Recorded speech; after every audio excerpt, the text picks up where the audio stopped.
Hello friends, welcome back to my YouTube channel PD tech math. तो आज का अपना लेक्चर होगा एब्स्ट्रैक्ट अलजेब्रा पर। लेक्चर 1 है, ठीक है। आज के लेक्चर में हम 2 डेफिनेशंस करने वाले हैं जो बहुत ही इंपॉर्टेंट है। एक तो हम यहाँ पे करने वाले हैं कि बाइनरी ऑपरेशन क्या होता है। सेकंड हम यहाँ पे देखेंगे कि ग्रुप क्या होता है। देखो, अगर हमने बाइनरी ऑपरेशन का नहीं पता तो आप ग्रुप की डेफिनेशन को नहीं समझ पाओगे, ठीक है।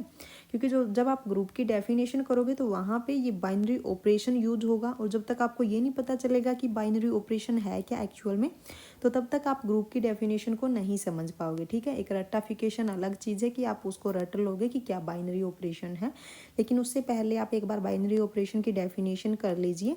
उसके बाद हम यहाँ पे ग्रुप की डेफिनेशन करेंगे, और फिर हम यहाँ पे कुछ एग्जांपल्स करेंगे जहाँ पे हम ये देखेंगे कि इसमें से कौन सा सेट ग्रुप बनने वाला है और कौन सा ग्रुप नहीं बनेगा, ठीक है।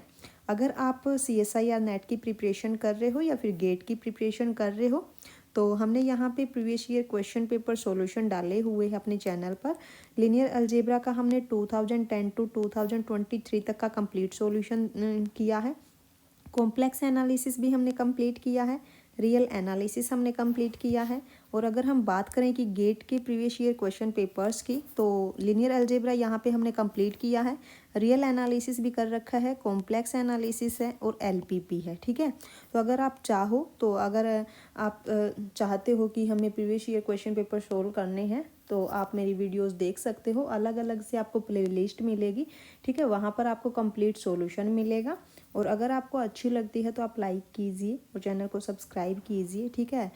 हमें भी अच्छा लगता है और हम और इम्प्रूवमेंट करने की कोशिश करते हैं उससे, ठीक है। और अभी फ़िलहाल जो आपका HPSC PGT मैथ्स जो मैथ्स का जो एग्ज़ाम हुआ था, पेपर 1 ऑब्जेक्टिव टाइप जो आपका एग्ज़ाम हुआ था, उसका भी हमने कंप्लीट सॉल्यूशन डाला है, तो वो भी आप मेरे चैनल पर जा करके देख सकते हैं, ठीक है।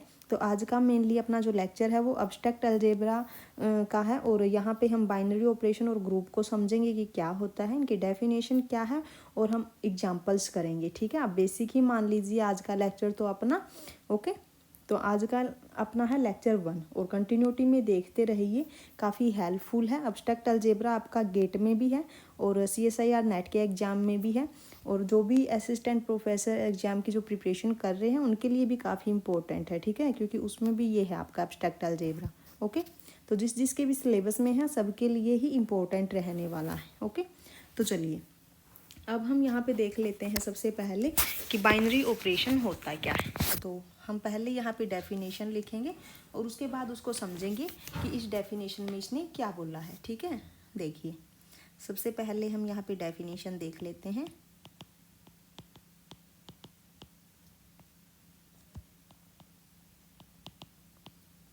Binary operation, okay.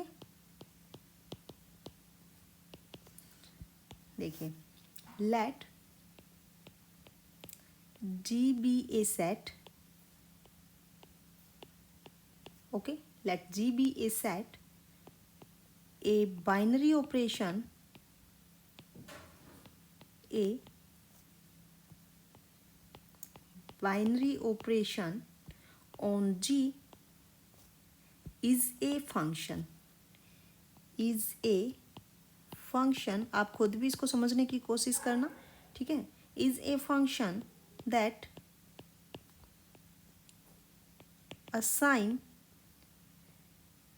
assigns each ordered pair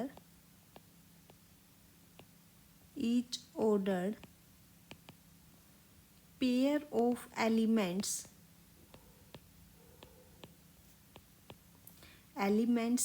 of G and element of G। देखिए इसने क्या कहा, एन एलिमेंट ऑफ G। अब इसको समझने की कोशिश कीजिए। सबसे पहले यहाँ पे देखो, लेट G बी ए सेट। सबसे पहले इसने कहा कि जो G है वो आपके पास एक सेट है, ठीक है। अब यहाँ पे क्या कहा, ए बाइनरी ऑपरेशन ऑन G। जब हम G के ऊपर बाइनरी ऑपरेशन लगाएंगे तो वो क्या है आपके पास, a binary operation on G is a function, okay.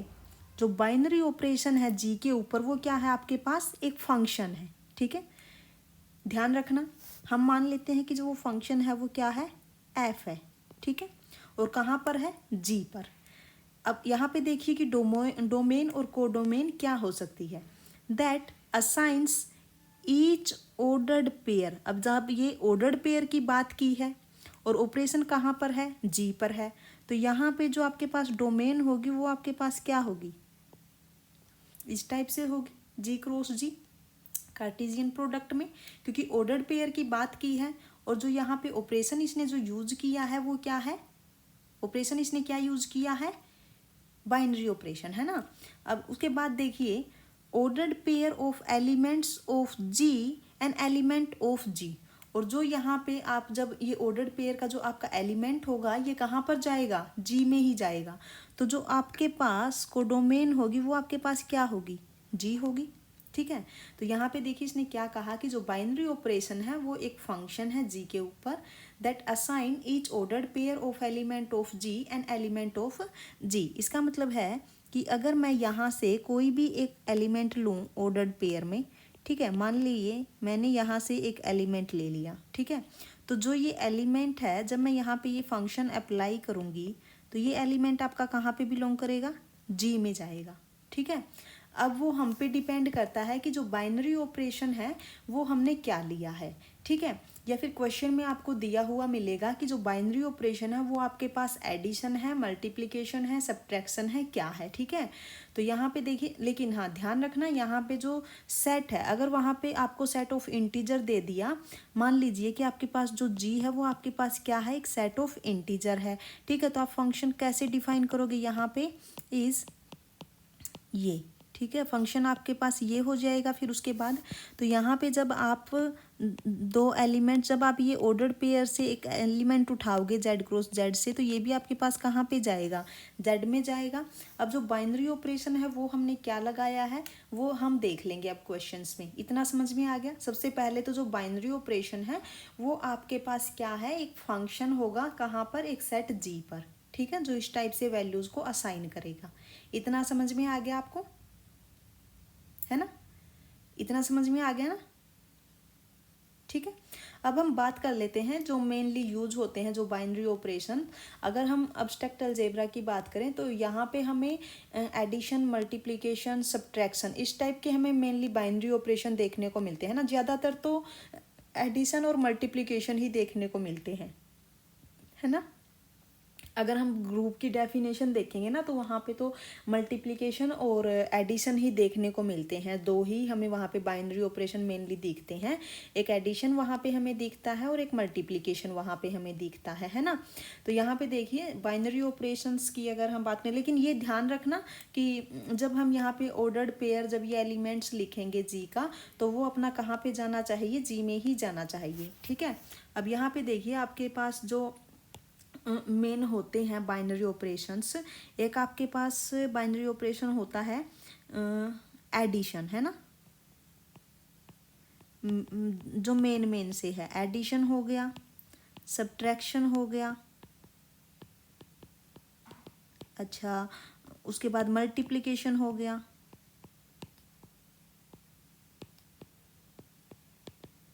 ठीक है। अब यहाँ पे देखिए अगर मैं इन सब को, ठीक है, अगर मैं कहूँ कि जो ये बाइनरी ऑपरेशंस हैं, addition, subtraction, multiplication of integers, अगर मैं यहाँ पे इंटीजर की बात करूँ, सेट ऑफ इंटीजर की, तो क्या ये बाइनरी ऑपरेशन बनेंगे। देखिए अगर मैं यहाँ पे ये डिफाइन कर दूँ तो ये बताइए मेरे को कि जो मैंने यहाँ पे ये बाइनरी ऑपरेशन लिया है, मैंने क्या कहा कि एडिशन का मतलब क्या है, यहाँ पे एडिशन का मतलब क्या है, यहाँ पे एडिशन का मतलब यहाँ पे है कि A B assign A plus B. Subtraction का मतलब क्या है, यहाँ पे A B assign A minus, sorry ये ब्रैकेट नहीं आएगी यहाँ पे, ठीक है, यहाँ पे क्या आएगा, ए माइनस बी, और यहाँ पे ये क्या हो जाएगा, A B assigns A cross B, ठीक है, यही है। अब यहाँ पे देखिए अगर हम सेट ऑफ इंटीजर की बात करेंगे तो जो आपके पास ये ए बी जो है ऑर्डर्ड पेयर में, ये आपका कहाँ से आएगा, जेड क्रॉस जेड से, ठीक है। तो आप एक चीज़ बताइए अब मेरे को कि जब आप यहाँ पे एफ ऑफ ए बी आप जब करोगे तो यहाँ पे क्या आएगा, ये ए प्लस बी आएगा, और जो ए और जो बी है ये दोनों के दोनों एलिमेंट आपके जेड से बिलोंग करते हैं, है ना। तो इनकी एडिशन भी कहाँ पे जाएगी, सेट ऑफ इंटीजर्स में ही तो जाएगी, ठीक है।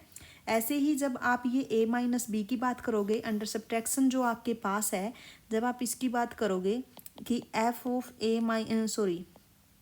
ए बी, ये आपके पास क्या है, a माइनस बी। अब जो a है ये भी आपका कहाँ से है, सेट ऑफ इंटीजर से है, जो b है वो भी आपका कहाँ से है, सेट ऑफ इंटीजर से। तो जो इन दोनों की जो सब्ट्रैक्शन होगी वो भी आपकी कहाँ पे जाएगी, सेट ऑफ इंटीजर में ही तो जाएगी, ठीक है। ऐसे ही आप अंडर मल्टीप्लिकेशन भी देख सकते हो। लेकिन अगर मैं यहाँ पे कहूँ कि जो बाइनरी ऑपरेशन है, अगर मैं यहाँ पे डिवीजन की बात कर दूँ, अगर मैं यहाँ पे कहूँ कि division of integer is binary operation और नोट, आप ये बताइए मेरे को, ये बताइए एक बार, आप एक बार खुद करके देखना कि डिवीजन ऑफ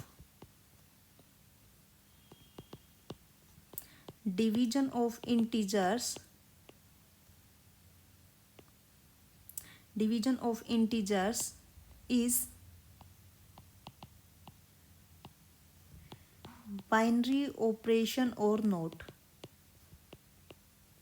बाय डेफिनेशन करके देखिए, जल्दी से बताइए कि जो डिवीजन ऑफ इंटीजर्स है वो बाइनरी ऑपरेशन है या फिर नहीं है, बोलिए। डिवीजन ऑफ इंटीजर्स, इसका क्या मतलब है कि अगर मैं ऑर्डर्ड पेयर एक एलिमेंट अगर मैं यहाँ से लूँ, that assign A by B, क्या ये बताइए मेरे को, जब आप यहाँ पे डोमेन से अगर ऑर्डर्ड पेयर में ये एलिमेंट लोगे तो क्या ए बाई बी आपका जेड में बिलोंग करेगा, सोचिए एक बार, क्या ए बाई बी आपका जेड के अंदर बिलोंग करेगा। देखिए मैंने यहाँ पे क्या किया, मैंने यहाँ पे जो फंक्शन है इस टाइप से डिफाइन किया है ना, जेड की बात की है तो जेड क्रॉस जेड से जेड, है ना। और जो फंक्शन है मैंने इस टाइप से डिफाइन कर दिया, F of A B is equal to A by B, ठीक है। मैंने यहाँ पे ऑपरेशन क्या यूज़ किया, बाइनरी ऑपरेशन डिवीजन, ठीक है, डिवीजन ऑपरेशन मैंने यहाँ पे यूज किया है। तो क्या ए बाई बी आपका जेड के अंदर बिलोंग करेगा, नहीं। मान लीजिए मैंने यहाँ पे ये वैल्यूज़ ले ली 1 और 3, ठीक है, तो ये आ गया 1/3 which does not belong in the set of integer, ठीक है।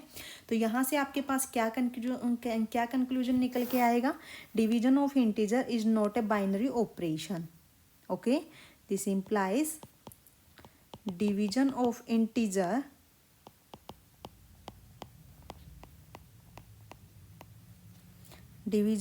integers is not a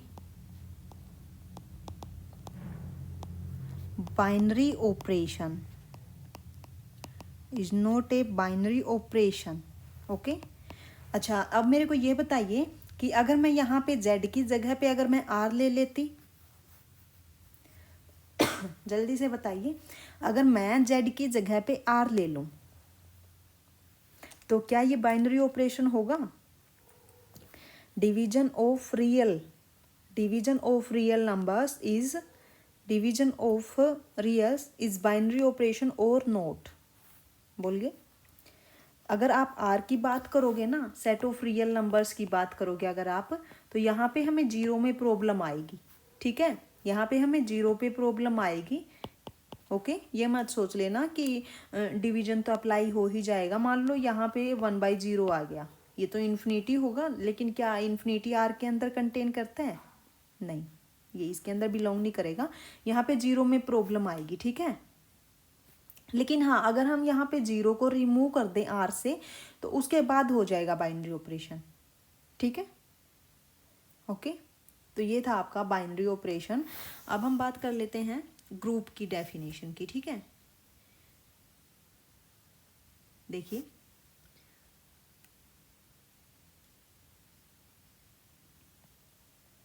group क्या होगी definition, let G be a non-empty set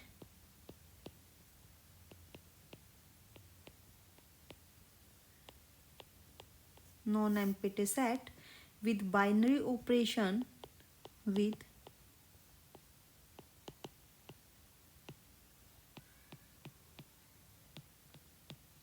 binary operation से स्टार। ओके हमने यहाँ पे स्टार ले लिया binary operation.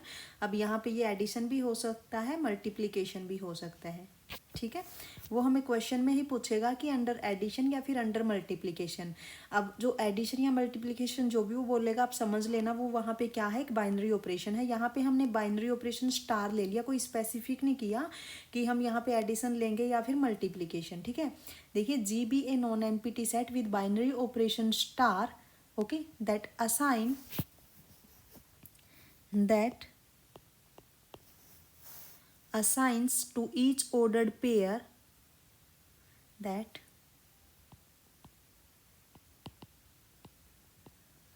assigns to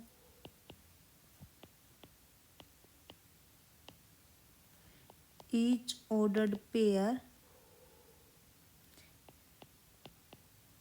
AB of element of G of element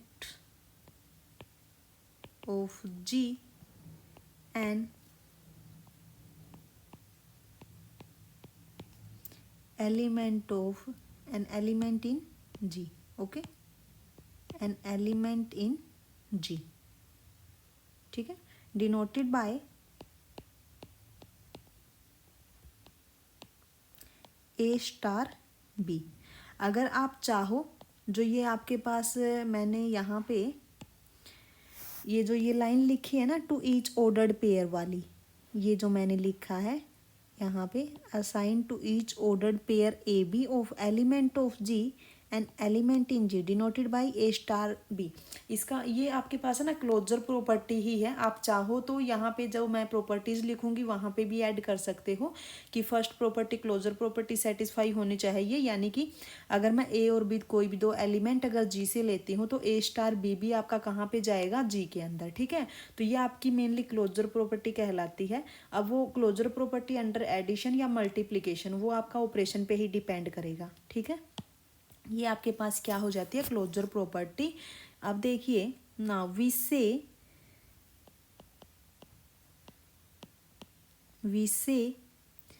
G is a group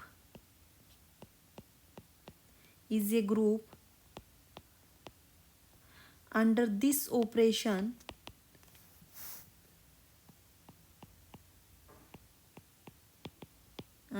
operation if the following three properties are satisfied. If the following three properties are satisfied, okay. अगर आप ये closure property यहाँ पे add नहीं करते ऊपर, तो आप यहाँ पे लिखते कि if the following four properties, क्योंकि यहाँ पे फोर्थ ये भी हो जाती क्लोजर प्रॉपर्टी जो है, ठीक है। अब यहाँ पे थ्री प्रॉपर्टीज़ ही लिखेंगे क्योंकि क्लोजर प्रॉपर्टी हमने यहाँ पे ऊपर ही लिख दिया। आप चाहो तो इसको अगर नीचे ऐड करना चाहते हो नीचे कर लेना, तो उसके बाद आपकी फोर प्रॉपर्टीज़ हो जाएंगी, ठीक है। अब देखिए यहाँ पे फर्स्ट आपके पास क्या है, फर्स्ट इज़ एसोसिएटिव। अगर आप क्लोजर ऊपर ऐड नहीं करते तो फर्स्ट आपकी क्या होती, क्लोजर प्रॉपर्टी, ठीक है। तो अब यहाँ पे फर्स्ट क्या होगी, एसोसिएटिव।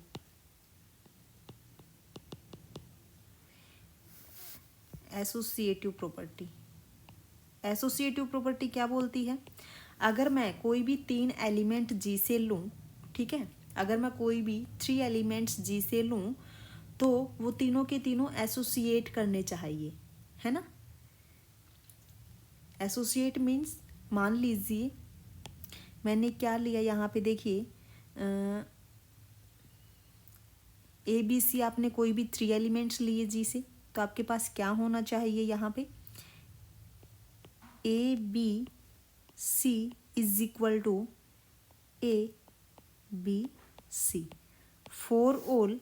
आप ऐसे कर सकते हो, हमने स्टार ऑपरेशन लिया है ना, तो हम ऑपरेशन ही यूज करेंगे, ठीक है। आपके पास क्या है, स्टार ऑपरेशन है, तो यहाँ पे क्या आ जाएगा, is a star b star c is equal to a star b star c for all A B c in G. ठीक है, for all A B c के लिए कंडीशन सेटिस्फाई होनी चाहिए, तो इसको हम बोलते हैं एसोसिएटिव प्रॉपर्टी।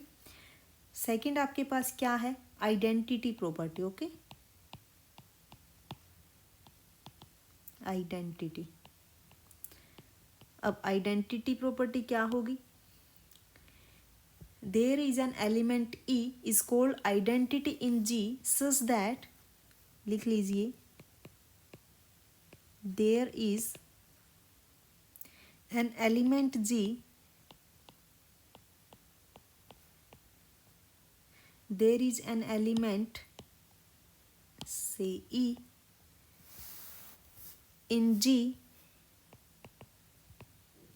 सच दैट, कि जब मैं यहाँ पे कोई भी एलिमेंट लूँ जी से और अगर मैं ई के साथ मल्टीप्लाई करूँ तो कोई भी इफेक्ट ना पड़े। ठीक है, यानी कि ए स्टार ई करूँ या फिर ई स्टार ए करूँ तो आपके पास क्या आना चाहिए, ए, for all A in G. ठीक है, कि जी से मैं कोई भी एक ऐसा एलिमेंट, जी से मैं कोई भी एलिमेंट ले लूँ तो अगर मेरे को उसके कोरस्पॉन्डिंग एक ऐसा एलिमेंट मिल रहा है कि जब मैं मल्टीप्लाई करूँ तो कोई भी इफेक्ट ना पड़े, ठीक है, उस एलिमेंट पर, तो उस ई को हम क्या बोल देते हैं, आइडेंटिटी। ठीक है, तो यहाँ पे जो ये ई होगा ये आपके पास क्या हो जाएगा, आइडेंटिटी एलिमेंट ऑफ जी। ठीक है, अब जो थर्ड है वो आपके पास क्या है, इनवर्स। इनवर्स, अब इनवर्स देख लीजिए क्या होगा, for each element A in G, for each element A in G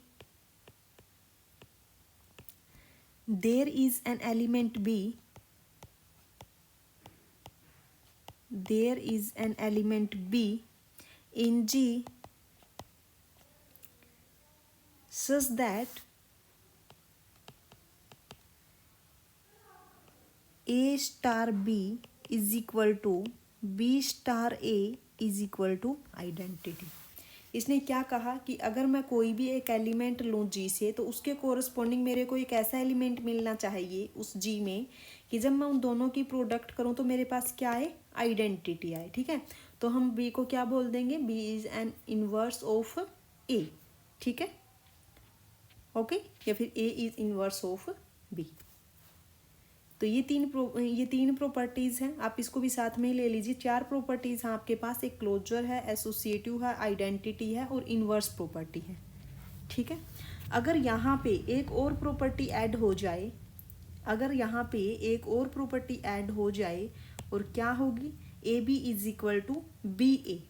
ठीक है, अगर यहाँ पे एक ये प्रॉपर्टीज भी ऐड हो जाए, A star B is equal to B star A for all A B in G, तो इसके बाद हम क्या बोल देंगे कि जो आपके पास ग्रुप होगा वो कैसा होगा, अबेलियन। ठीक है, द ग्रुप इज अबेलियन। ठीक है, अगर ये प्रॉपर्टी भी सेटिस्फाई हो जाती है। ओके, अगर यहाँ पे ये दोनों इक्वल नहीं होते हैं, if A star B is not equal to B star A. अब ये ए स्टार बी और बी स्टार ए इक्वल होने का क्या मतलब है कि ये दोनों आपस में कम्यूट करें, है ना। If A star B is not equal to B star A for all, या फिर कोई भी एक मिल जाए इसके लिए तो ठीक है, if A star B is not equal to B star A then G is non abelian group. Okay, then G is a non abelian group. ठीक है, अगर उन चार प्रॉपर्टीज के साथ अगर ये कॉम्यूटेटिव प्रॉपर्टी भी ऐड हो जाती है तो उसके बाद हम बोलते हैं कि जो जी है वो अबेलियन ग्रुप होगा, otherwise G is non abelian group. Okay, अब हम कुछ एग्जांपल्स देख लेते हैं ग्रुप के, तो वहाँ से आपको अच्छे से समझ में आ जाएगा, है ना। चलिए, फर्स्ट ही मैंने क्या कहा कि जो सेट ऑफ इंटीजर होगा, ठीक है,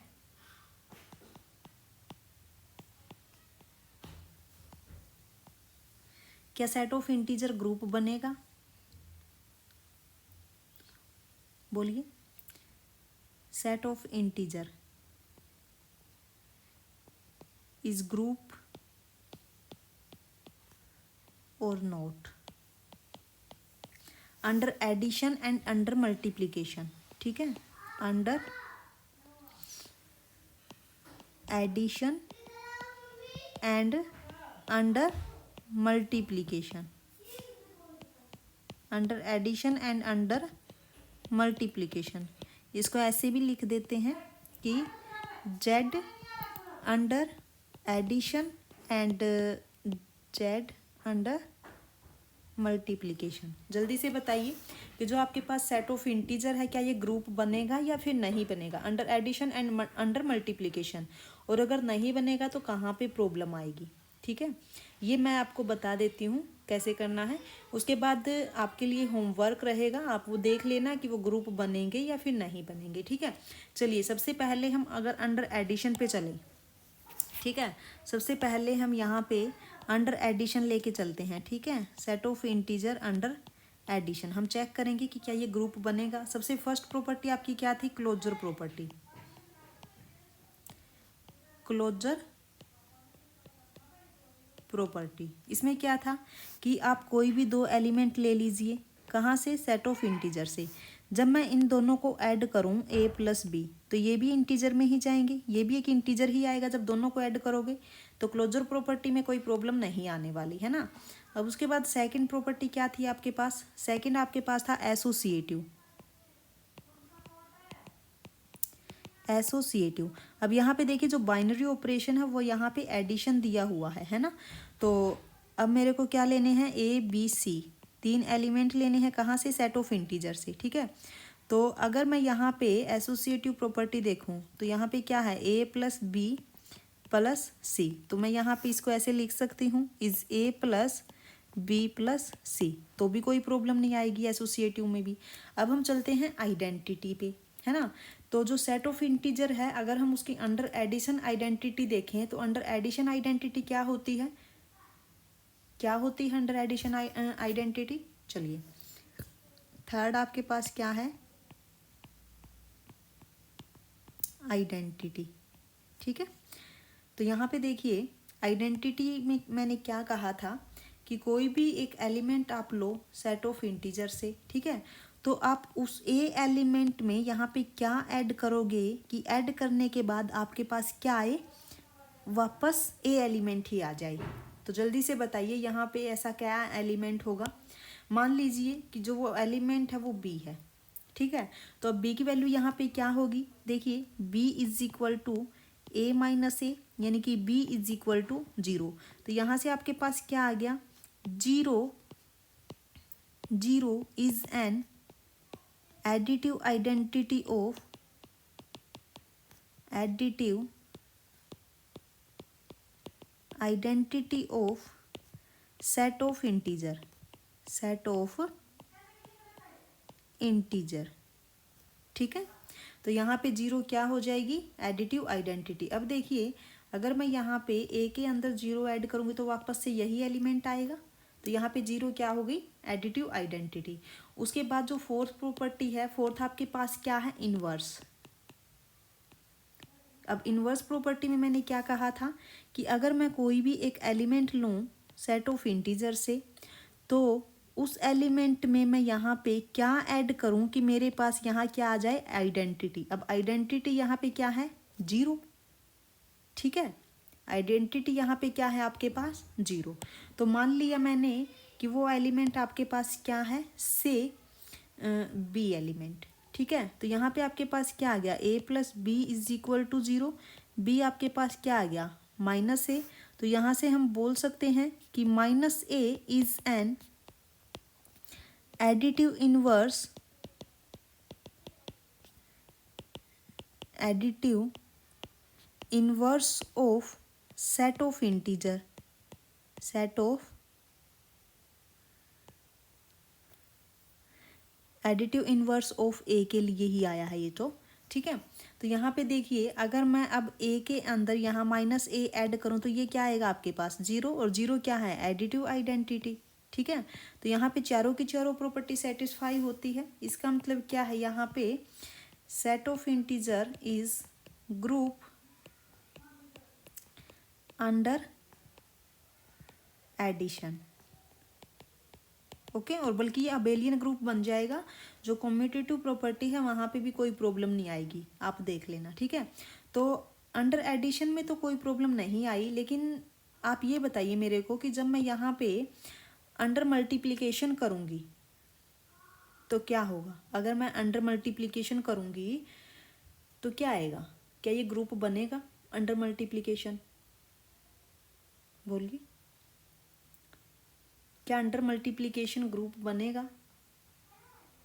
देखो अगर मैं यहीं पे करूं अंडर मल्टीप्लिकेशन, अगर प्रॉब्लम आएगी तो मेरे अकॉर्डिंग प्रॉब्लम आएगी यहाँ पे इनवर्स में, है ना। Set of integer under multiplication, first property आपके पास क्या है, क्लोजर प्रॉपर्टी। क्लोजर में मैंने क्या कहा कि कोई भी दो एलिमेंट आप ले लीजिए, कहाँ से, सेट ऑफ इंटीजर से। जब आप इन दोनों की डॉट प्रोडक्ट करोगे तो वो भी आपके पास क्या आएगा, एक इंटीजर ही आएगा। सेकंड प्रॉपर्टी आपके पास क्या थी, एसोसिएटिव। एसोसिएटिव प्रॉपर्टी को अगर आप देखोगे तो मेरे को क्या करना है, यहाँ पे एनी 3 एलिमेंट्स लेने हैं सेट ऑफ इंटीजर्स से, और यहाँ पे अगर मैं A dot B dot C करूँ या फिर A dot B dot C करूँ तो दोनों इक्वल ही आएंगे, इसमें भी कोई प्रॉब्लम नहीं आएगी। अब थर्ड आपके पास क्या है, आइडेंटिटी। आइडेंटिटी में क्या है कि अगर मैं कोई भी एक एलिमेंट लूँ सेट ऑफ इंटीजर से तो इसके कोरस्पॉन्डिंग मेरे को यहाँ पे एक ऐसा एलिमेंट मिलना चाहिए कि जब मैं मल्टीप्लाई करूँ तो वही एलिमेंट आ जाए, है ना।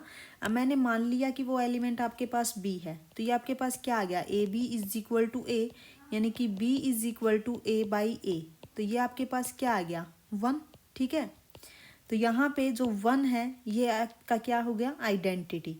आइडेंटिटी अंडर मल्टीप्लीकेशन, है ना। तो 1 यहाँ पे आइडेंटिटी आ गई। उसके बाद फोर्थ प्रॉपर्टी आपकी क्या है, ये इंटीजर की बात हो रही है, ठीक है। अब उसके बाद क्या है, इनवर्स प्रॉपर्टी। अब 1 भी तो इसके अंदर ही है ना, सेट ऑफ इंटीजर में ही, कोई प्रॉब्लम नहीं आएगी। अब इनवर्स प्रॉपर्टी में देखिए मैंने यहाँ पे क्या कहा कि अगर मैं कोई भी एक एलिमेंट लूँ सेट ऑफ इंटीजर से, एक मिनट, ठीक है। अगर मैं कोई भी एक एलिमेंट लूँ सेट ऑफ इंटीजर से तो मेरे को इसके कोरस्पॉन्डिंग एक बी एलिमेंट ऐसा मिलना चाहिए कि जब मैं यहाँ पे उन दोनों की प्रोडक्ट करूँ, ठीक है, तो वो मेरे पास क्या आनी चाहिए, आइडेंटिटी, यानी कि 1 के इक्वल आना चाहिए, है ना। तो अब मेरे को ये बताइए कि चलो बी यहाँ पे आपके पास 1/a आ गया, कोई प्रॉब्लम नहीं है, है ना। लेकिन आप मेरे को अब ये बताइए कि अगर मैं 0 यहाँ पे ले लूँ सेट ऑफ इंटीजर से तो 0 के कोरस्पॉन्डिंग मेरे को इसका इन्वर्स क्या मिलेगा, क्या मिलेगा, प्रॉब्लम आएगी। क्योंकि जब आप 0 की मल्टीप्लाई करोगे यहाँ पे, मान लीजिए b इसका इन्वर्स हो गया 1, तो b यहाँ पे 1/0 आ गया, ये तो इन्फिनिटी हो गया ना, ठीक है। तो इसका मतलब ये हुआ कि जो सेट ऑफ इंटीजर है आपका वो अंडर मल्टीप्लिकेशन ग्रुप नहीं बनाता, ओके। क्योंकि यहाँ पे इनवर्स प्रॉपर्टी में प्रॉब्लम आएगी, तो इसका मतलब है कि ये जो सेट ऑफ इंटीजर है अंडर मल्टीप्लिकेशन ग्रुप नहीं बनाएगा, अंडर मल्टीप्लिकेशन ग्रुप नहीं बनाएगा, ओके। ओनली अंडर एडिशन ये ग्रुप बनाएगा, ठीक है। अब आपके लिए क्वेश्चन रहेगा कि आपको चेक करना है set of real number, okay, set of rational numbers, क्या ये ग्रुप बनाएंगे, ठीक है। आपके लिए होमवर्क क्या रहने वाला है, फर्स्ट क्वेश्चन यहाँ पे रहेगा, आपको चेक करना है the set of rational numbers is group और नोट, ओके। और आपको ये चेक करना है कहाँ पे, अंडर एडिशन एंड मल्टीप्लिकेशन, ठीक है। उसके बाद सेकंड आपका रहने वाला है, सेकंड क्वेश्चन आपका रहेगा यहाँ पे, ये था set of rational, okay, the set of real numbers, okay, the set of real numbers. एक आपको ये set of real numbers check करना है कि ये ग्रुप बनाएगा अंडर एडिशन और अंडर मल्टीप्लिकेशन, ठीक है। अगर नहीं बनाएगा तो प्रॉब्लम कहाँ पे आएगी, ठीक है। ये आपके लिए होमवर्क हो गया और ज़रूर चेक कर लेना, ठीक है, ओके। और जब आप ये सेट ऑफ रैशनल करोगे तो सेट ऑफ पॉजिटिव रैशनल भी चेक करके देखना, ठीक है। थर्ड आपको चेक करना है यहाँ पे set of positive rational numbers, क्या ये ग्रुप बनाएगा या फिर नहीं बनाएगा, ठीक है। ये भी आपके लिए एक होमवर्क हो गया, ओके। चलिए अब हम बात कर लेते हैं ए मैट्रिक्स ऑफ ऑर्डर 2x2, ठीक है। अगर मैं यहाँ पे एक 2x2 की मैट्रिक्स लूँ, ठीक है, अगर मैं यहाँ पे एक जनरल 2x2 की मैट्रिक्स लूँ ABCD, क्या ये ग्रुप बनाएगी अंडर एडिशन और अंडर मल्टीप्लिकेशन? बोलिए जल्दी से, क्या ये ग्रुप बनाएगी under component wise addition, okay.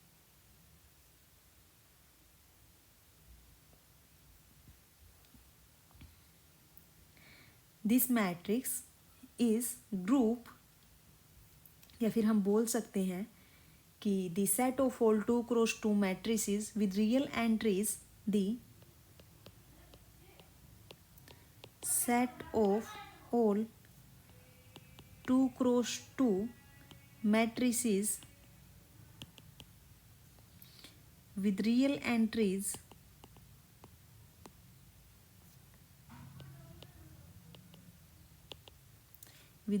entries is group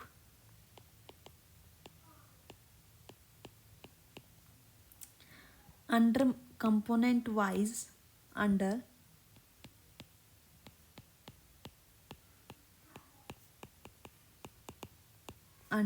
component wise addition.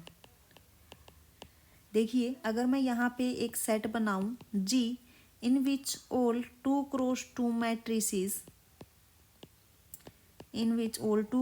Matrices with real entries, okay. तो अब मेरे को ये बताना है कि और ऑपरेशन यहाँ पे क्या लगाया है, कंपोनेंट वाइज एडिशन, ठीक है। कंपोनेंट वाइज एडिशन का मतलब क्या है यहाँ पे कि मान लीजिए मैंने यहाँ पे दो मैट्रिक्स ली है A1 B1 C1 D1 plus A2 B2 C2 D2, ठीक है।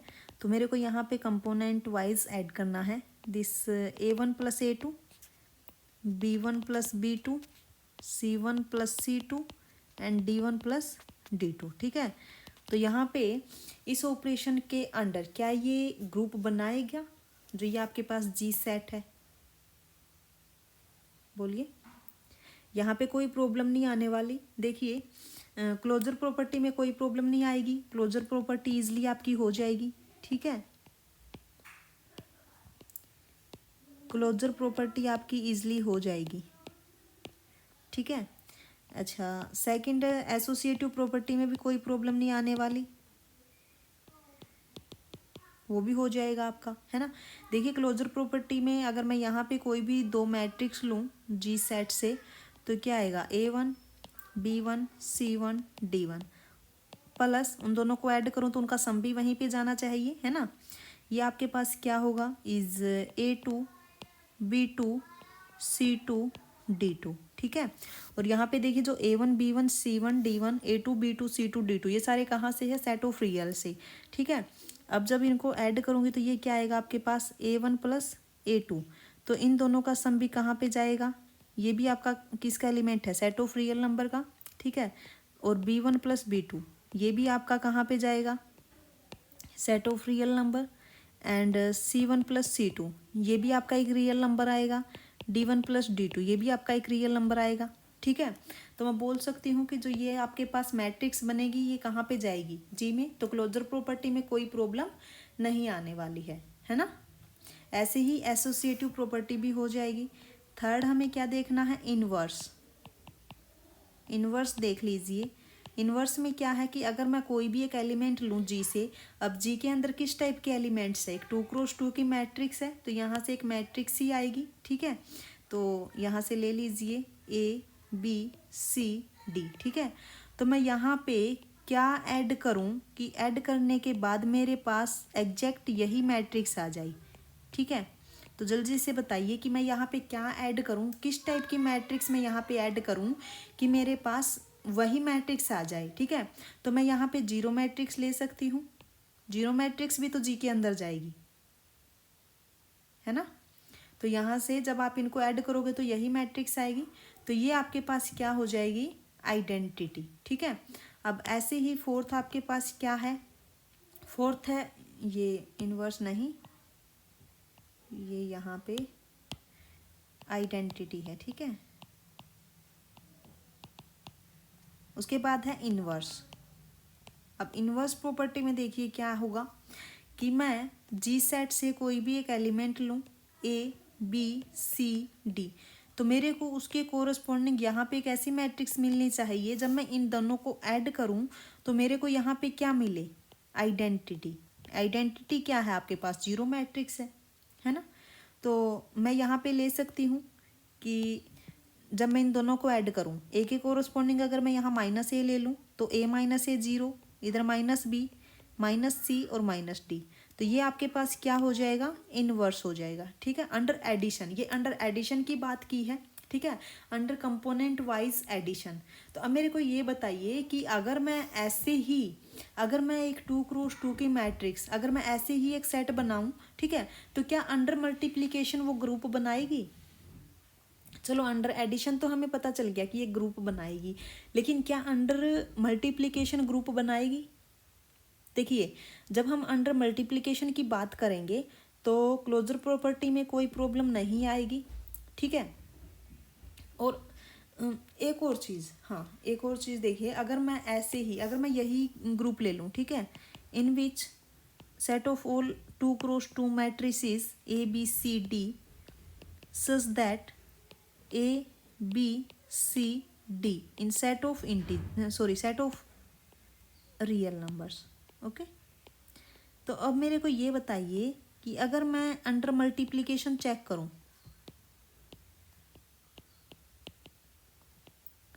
अंडर मल्टीप्लिकेशन अगर मैं इसको चेक करूं तो क्या ये ग्रुप बनाएगी, बोलिए।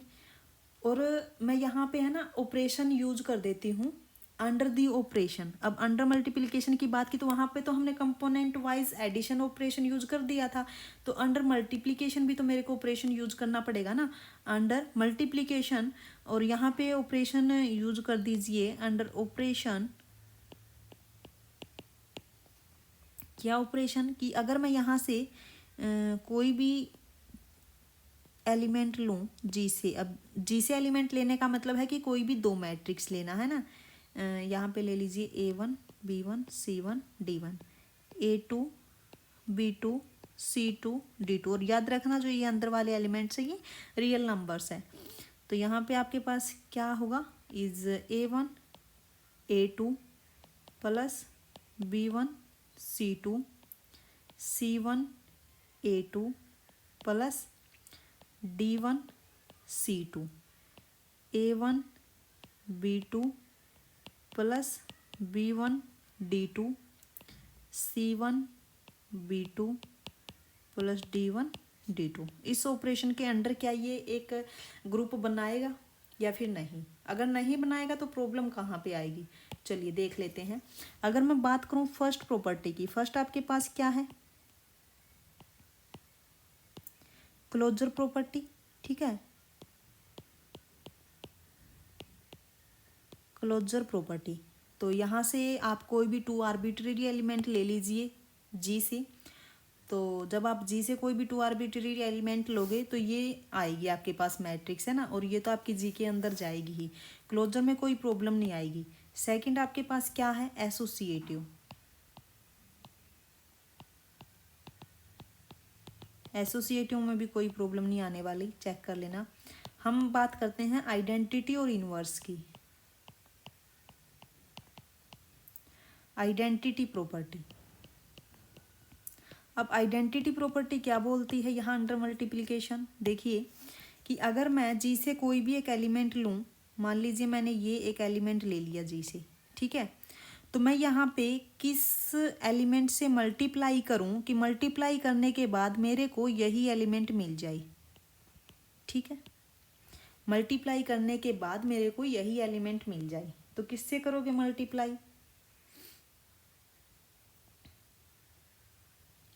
देखिए अगर मैं यहाँ पे एक आइडेंटिटी मैट्रिक्स है ना, आइडेंटिटी मैट्रिक्स ही होती है ये, अगर मैं आइडेंटिटी मैट्रिक्स लूँ तो देखिए जब आप मल्टीप्लाई करोगे तो आपके पास यही मैट्रिक्स मिलेगी।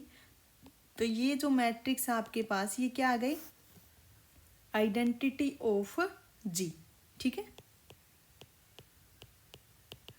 आइडेंटिटी ऑफ जी।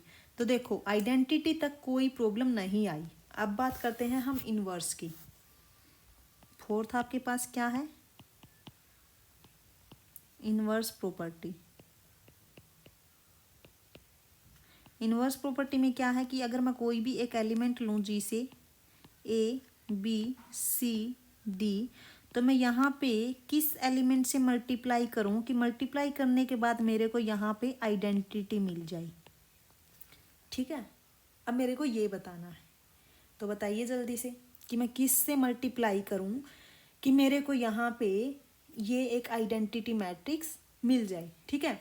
मान लीजिए कि मेरे पास जो इन्वर्स है, देखिए मान लीजिए मेरे पास जो इन्वर्स है वो ये है A1 B1 C1 D1। तो मैं यहाँ पे ये फाइंड आउट कर लेती हूँ कि A1 B1 C1 D1 की वैल्यू क्या है, ठीक है, क्या वो A1 B1 C1 D1 R के अंदर बिलोंग करते हैं, ठीक है। अगर ये मैट्रिक्स आपकी जी में कंटेन कर गई, अगर ये मैट्रिक्स आपकी जी में बिलोंग कर गई तो इसका मतलब है कि ये इसका इन्वर्स हो जाएगा, ठीक है। चलिए हम फाइंड आउट कर लेते हैं। जब आप मल्टीप्लाई करोगे यहाँ पे तो आपके पास क्या आएगा, मल्टीप्लाई करने के बाद,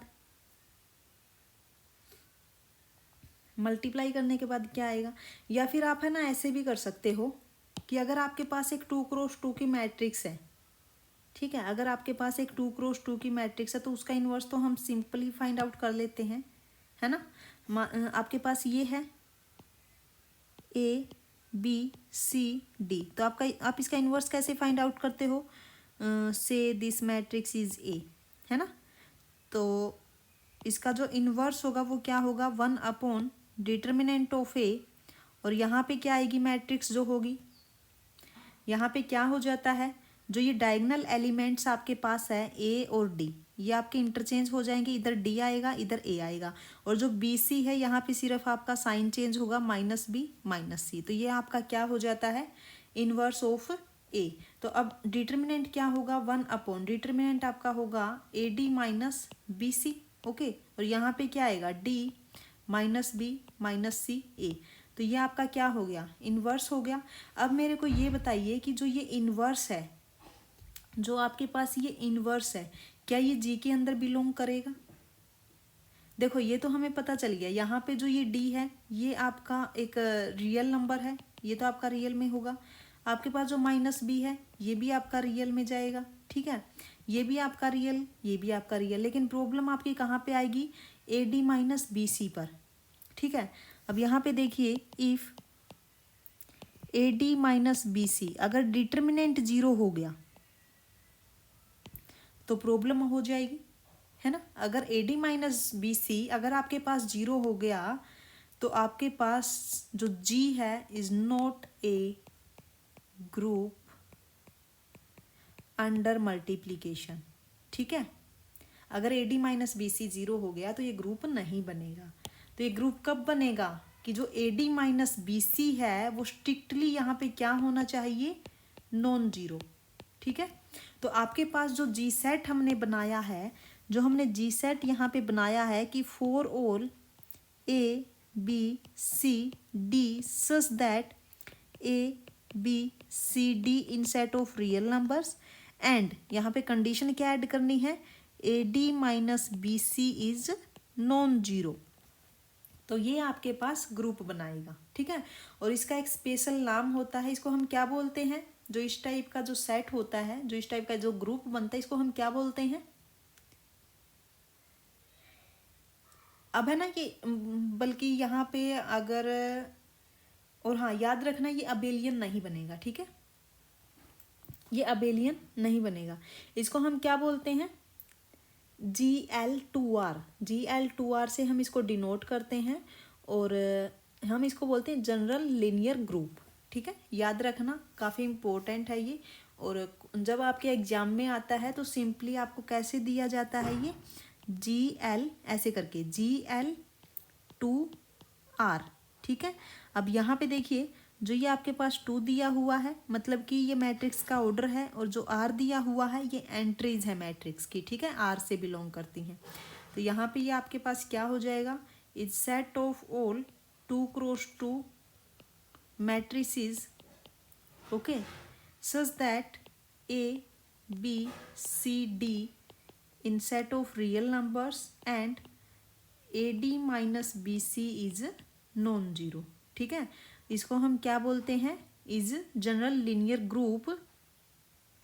और हाँ याद रखना, is very important, non abelian group is non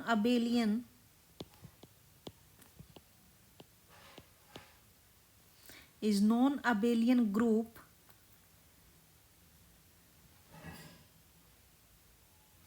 is called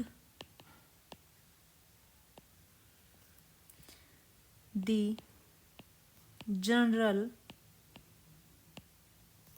linear group